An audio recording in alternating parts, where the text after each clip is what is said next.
Hai, selamat datang di channel Anita Rahmanchan. Dukung channelku ya, dengan cara subscribe, like, comment, and share sebanyak-banyaknya ya.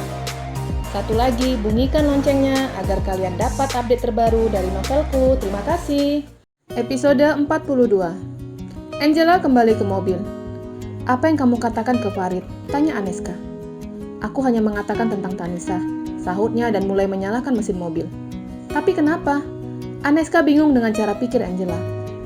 Tanisa dan Farid sudah tidak mempunyai hubungan. Tidak seharusnya kamu mengatakan tentang kecelakaan yang dialami Tanisa.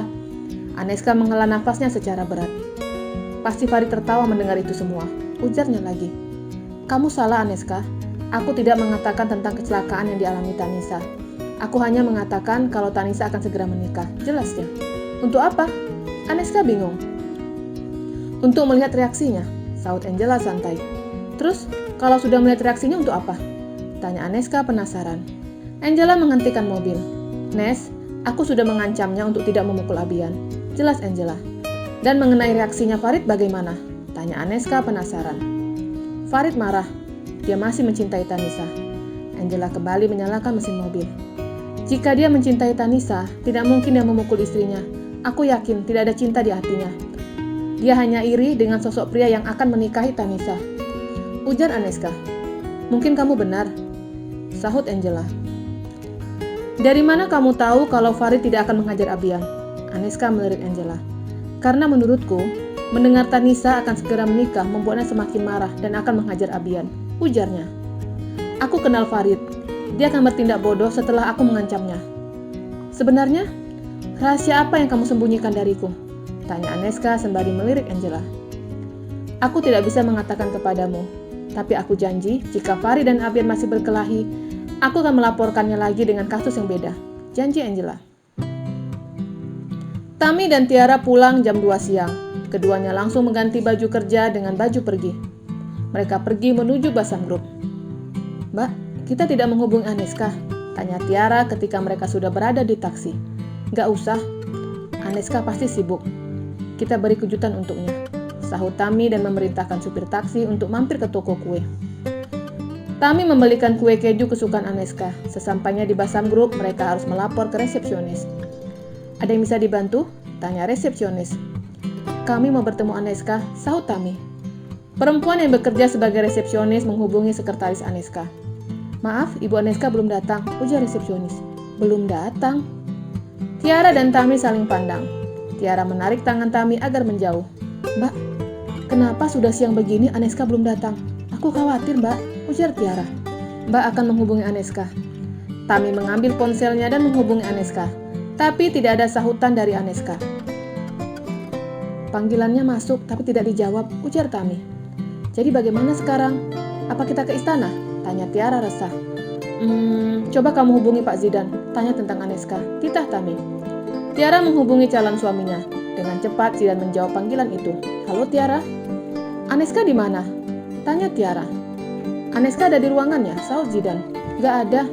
Kami sudah bertanya ke resepsionis kalau Aneska belum datang, sahut Tiara dari ujung ponselnya. Resepsionis? Zidan berlari kecil meninggalkan ruangan dan menuju lobi. Di sana dia melihat calon istrinya sedang berdiri bersama Tami sembari memegang ponsel. Halo, kamu tahu nggak? Tanya Tiara. Tapi tidak ada jawaban, yang ada hanya suara tut tut tut. Malah dimatikan. Gerutunya. Tapi Tami menyenggol lengan Tiara. Gadis itu melirik Tami dan mengikuti gerak kepala temannya. Zidan telah berdiri di depannya. Ayo ikut aku. Zidan menarik tangan Tiara. Mbak Tami bagaimana? Tanyanya. Mbak di sini saja. Tami menolak untuk ikut. Dia tidak ingin menjadi nyamuk di sana. Tami, ayo ikut. Ajak Zidan. Enggak Pak, saya tunggu Aneska di sini saja, tolak Tami. Kamu bisa menunggu Aneska di atas. Akhirnya Tami ikut ke lantai atas. Zidan menunjukkan ruangan Abian yang sekarang telah berubah menjadi ruangan Aneska. Langit, di mana Aneska? Tanya Zidan. Ibu Aneska sedang dalam perjalanan, sahut Langit sembari melirik dua wanita yang ada di dekat Zidan. Tapi yang menarik perhatiannya Tiara, karena Zidan terus menggandeng gadis itu. Tami, kamu bisa menunggu Aneska di sana. Zidan menunjuk sofa yang tidak jauh dari ruangan Aneska. Saya pinjam Tiara dulu. Zidan menarik tangan Tiara dan membawa calon istrinya untuk berkeliling. Tami tidak duduk, dia memandangi gedung itu, memperhatikan pajangan yang dipajang di dinding. Apa Anda sudah membuat janji dengan Ibu Aneska? Langit menyodorkan gelas yang berisi kopi ke Tami. Oh, terima kasih.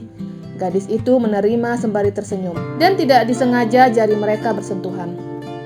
Belum, aku belum membuat janji, sahut Tami sembari menyeruput kopi pemberian Langit. Ada baiknya Anda membuat janji. Langit berlalu meninggalkan Tami. Membuat janji? Aku kan temannya, apa dia nggak tahu? Gerutu Tami dan menghampiri Langit yang sedang duduk di kursi kerja. Aku dan Aneska sahabat dekat, ujarnya.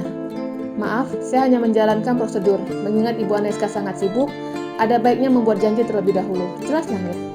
Oh gitu. Ya sudah, buatkan janji untukku hari ini, ujar Tami. Maaf, jika membuat janji hari ini, jadwal pertemuan akan dicocokkan dengan jadwal Ibu Aneska. Jelas Langit? Ya ampun, ribet banget sih. Tami meletakkan gelas kopi pemberian Langit ke atas meja kerja pria itu. Tami pergi dan duduk di sofa untuk menunggu sahabatnya. Maaf, kopi Anda, ujar Langit.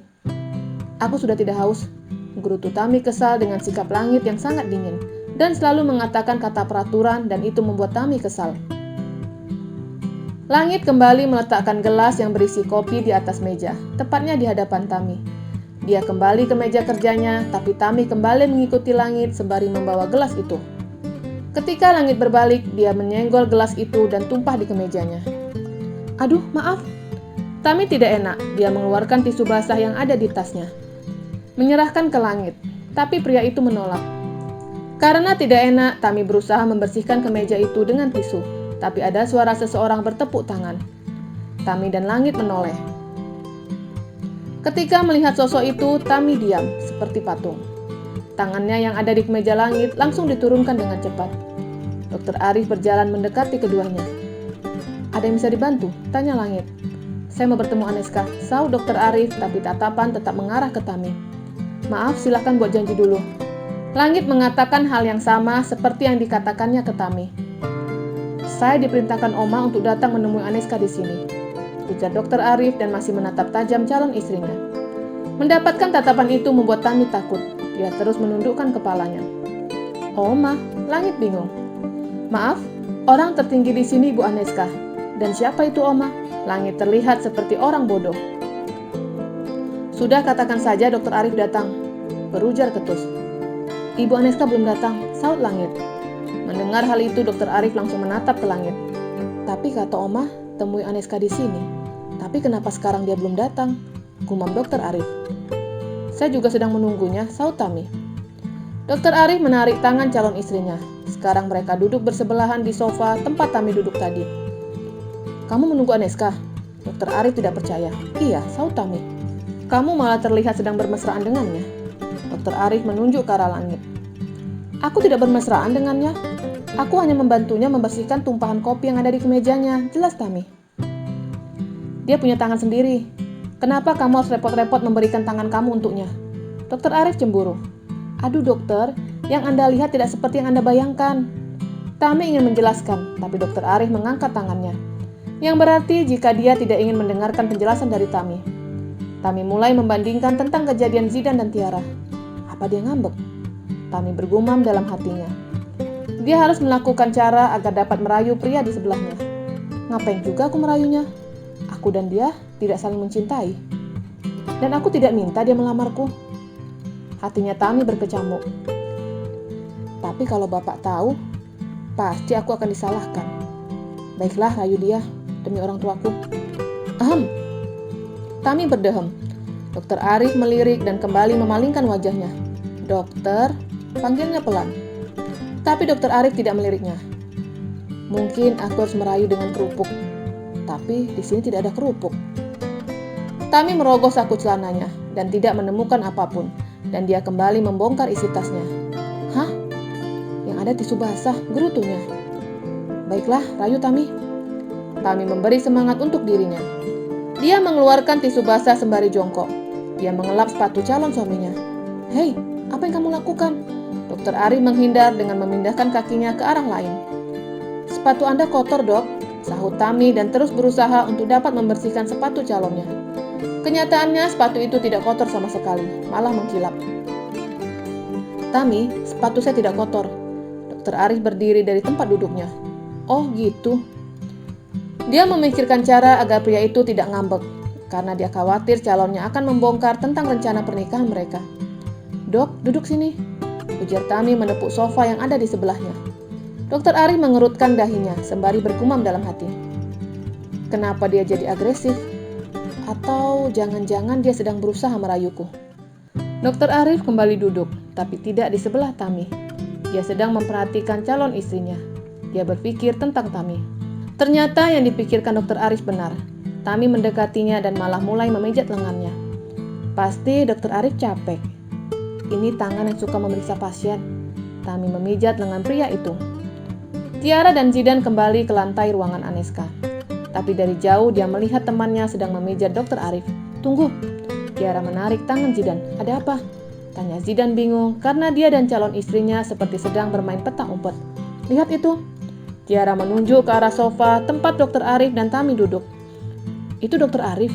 Zidan ingin melangkahkan kakinya, tapi Tiara kembali menariknya. Apalagi? Tanya Zidan bingung. Coba kamu lihat. Mbak Tami sekarang ganjen, ujar Tiara. Apa itu ganjen? Tanya Zidan bingung. Permen, sahut Tiara cepat dan malas untuk menjelaskan ke Zidan. Tapi pria itu tidak percaya. Dia mencari arti kata ganjen di dalam ponselnya. Oh, genit. Gumamnya pelan, bersambung.